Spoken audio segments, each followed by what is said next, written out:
Good morning. My name is Janine Pantino from Sasan Lipa, a caregiver student.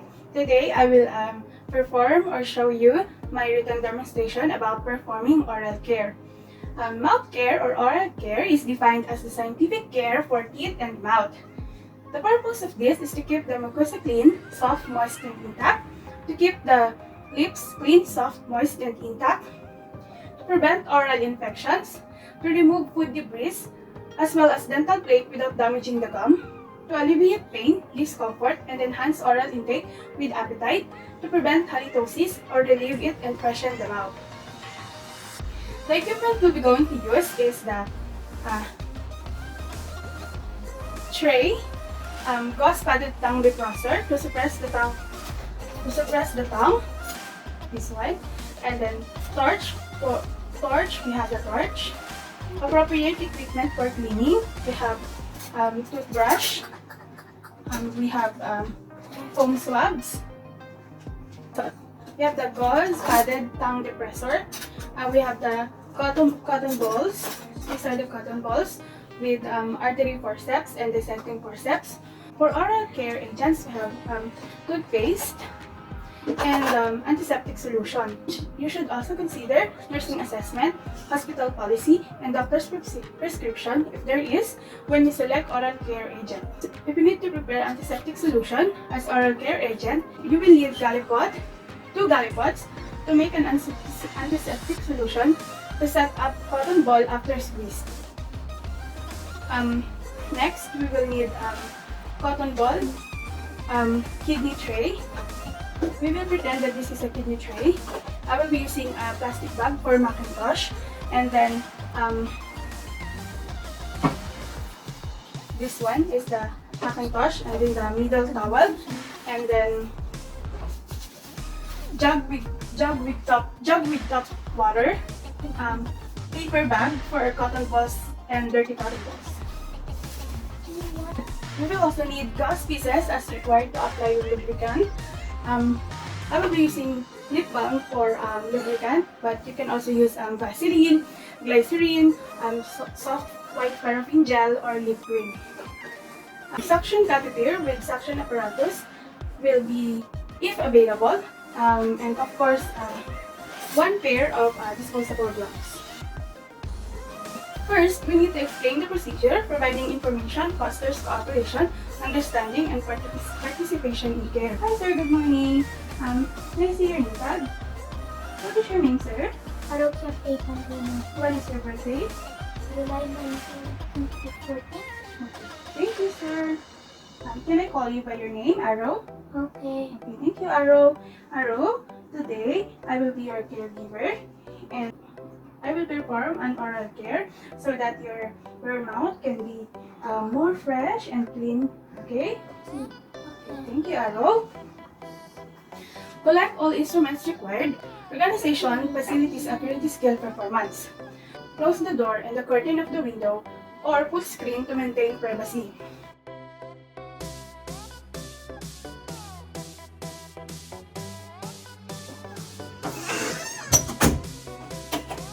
Perform proper hand hygiene to prevent the spread of infection. I already washed my hands before I enter this room, but to make sure, I will put some sanitizer.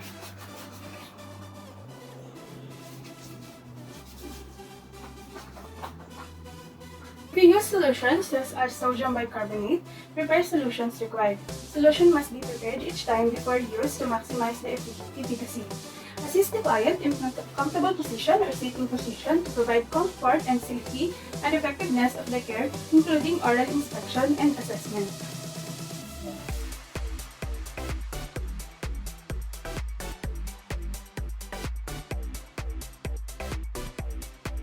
Inspect oral cavity. Inspect hole the oral cavity such as teeth, gums, mucosa, and tongue with the aid of gauze padded tongue depressor and torch. Comprehensive assessment is essential to determine individual's needs. Before we start the oral care, we have to put our gloves first.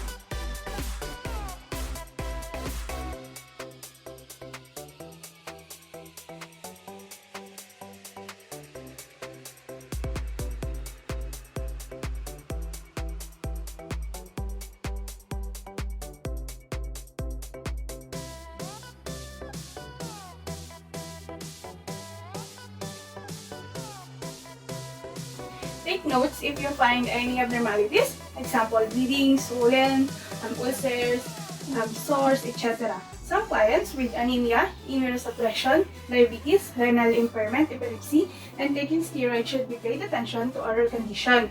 They may have complication in oral cavity. Place towel over the client's chest or on the hair with Macintosh to prevent the clotting, form wetting, and not to give uncomfortable condition.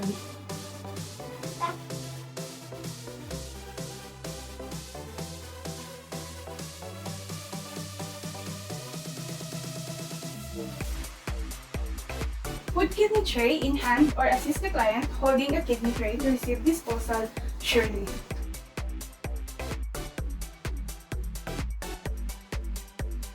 Instruct the client to brush the teeth. Client places a soft brush at 45-degree angle to the teeth. It is effective in dislodging debris and dental plate from teeth and gingival margin. Client brushes in the direction of the tips of the bristles under the gum line with toothpaste. Rotate the bristles using vibrating or jiggling motion until all outer and inner surfaces of the teeth and gums are clean. We'll give first water to the patient to moisten the tongue of the patient before brushing his teeth.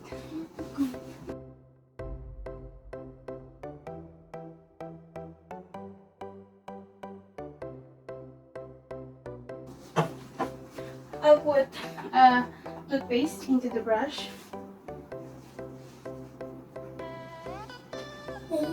We can also guide the client to brush his teeth if he can do it.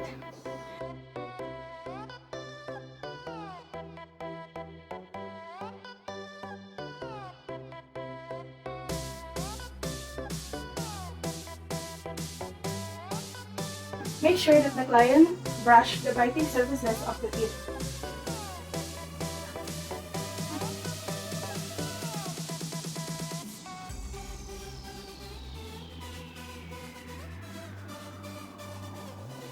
Clean the tongue from inner to outer and avoid posterior direction. Cleansing posterior direction of the tongue may cause gag reflex.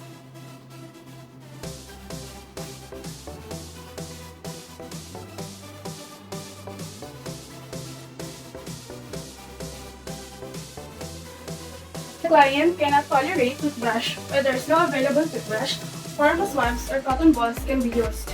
When the client is prone to bleeding and or pain, toothbrush is not advisable. Rinse oral activity. Ask the client to rinse with fresh water and void contents into the kidney tray to make comfort and not to remain in any fluids and debris.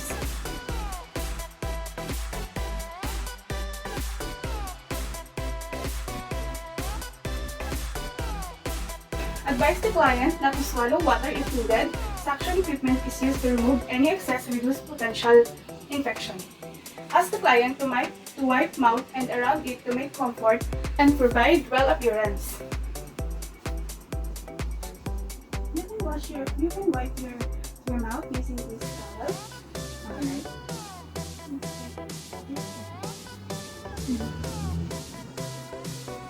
Confirm the condition of the client's teeth, gums, and tongue.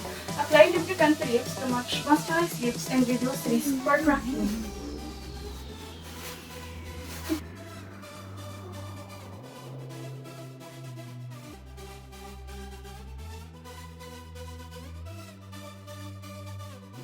Rinse and dry toothbrush thoroughly. Return the proper place of personal belongings after drying up to prevent the growth of microorganisms. Replace all instruments. To prepare equipment for the next procedure. Discard dirt properly and safely to maintain standard precautions. Remove gloves and wash your hands to prevent the spread of infection. I already washed my hands and I will put sanitizer again. Connect the care and sign on the data records. It provides ongoing data, collection, and coordination of care. Giving signature maintains professional accountability. Report any finding to senior staff to provide continuity of care.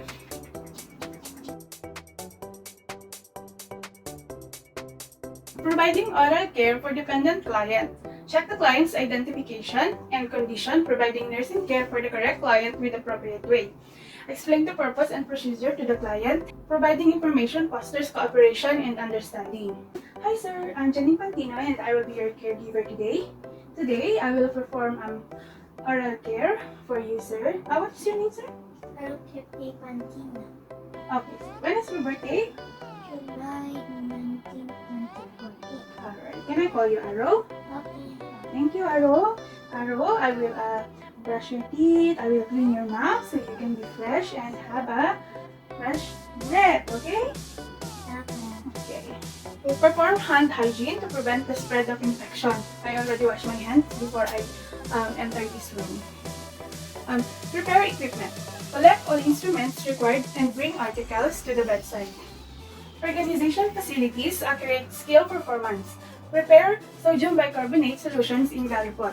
Solutions must be prepared each time before use maximize the efficacy. Before use to maximize the efficacy. If the client is unconscious, use plain tap water to reduce potential infection. Soak the cotton ball in sodium bicarbonate solution, 3 pinches, 2/3 of water in Gallipot with RT forceps. Cleaning solution aids in removing residue on the client's skin and softening encrusted areas. Squeeze all cotton balls excess solution by artery forceps and dissecting forceps to another Gallipot to avoid inspiration of the solution. Close the curtain or door to the room. Put screen to maintain client's privacy. Keep the client in a side or in a comfortable position. Proper positioning prevents back strain. Tighten the head downward encourages fluid to drain out of the client's mouth and prevents aspiration.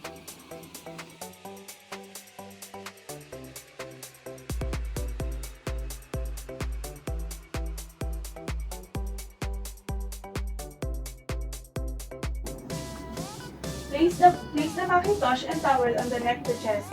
It will protect the client and bed from soakage.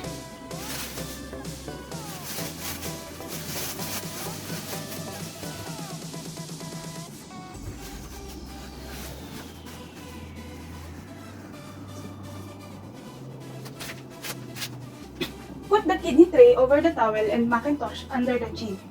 It facilitates drainage from the client's mouth.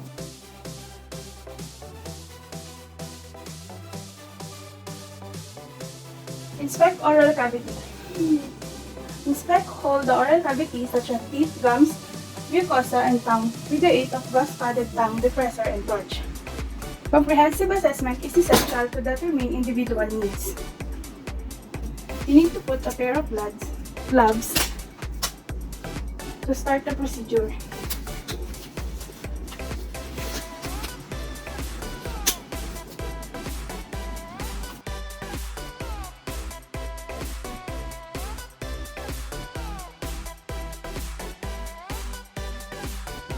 Take note if you find any abnormalities such as bleeding, swollen, ulcers, sores, and etc.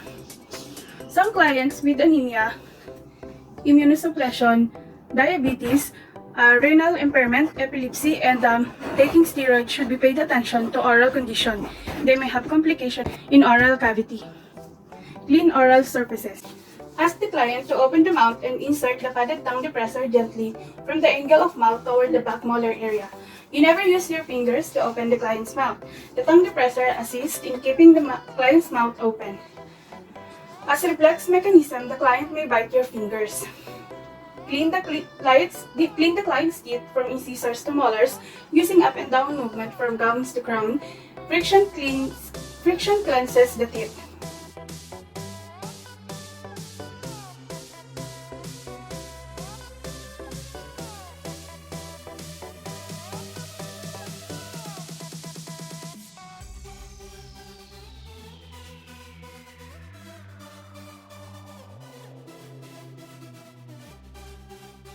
Clean oral cavity from proximal to distal, outer to inner parts using cotton ball for each stroke.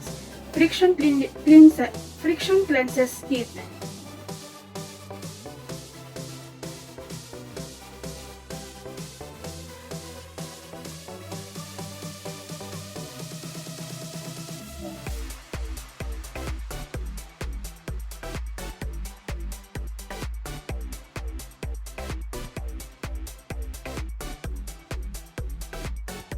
Discard used cotton ball into small kidney tray to prevent the spread of infection. Okay. Clean tongue from inner to outer aspect. Microorganisms collect and grow on tongue surface and contribute to bad breath.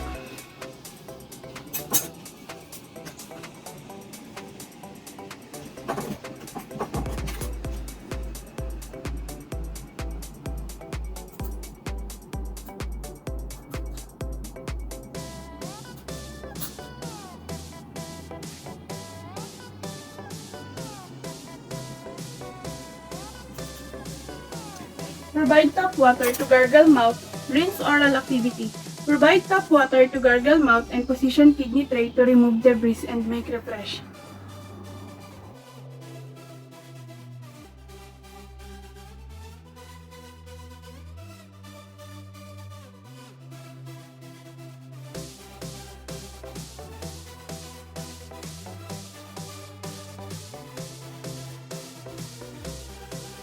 The client cannot gargle by themselves. You can rinse them by using moistened cotton balls, rinsing or suctioning, insert of rubber tip, of irrigating syringe into the client's mouth and rinse gently with a small amount of water solution that is forcefully irrigated may cause aspiration. Assist to avoid the contents into kidney tray. If the client cannot speak up, especially in the case of unconscious client, suction any solution to avoid aspiration of the solution. Confirm the condition of the client's teeth, gums, and tongue to assess the efficacy of oral care and determine abnormalities. Wipe the mouth and around it. Apply lubricants to the lips by using foam swab or gauze piece with artery forceps. Lubricant prevents lips from drying and cracking.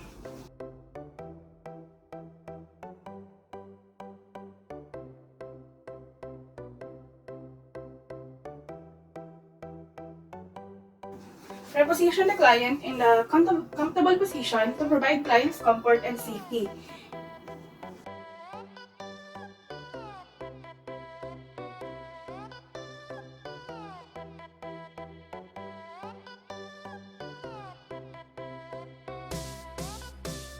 Replace all instruments to prepare equipment for the next procedure. Discard dirt properly and safely to maintain standard precautions. Remove gloves and wash your hands to prevent the spread of infection. Document the care and sign on the records. It provides ongoing data collection and coordination of care.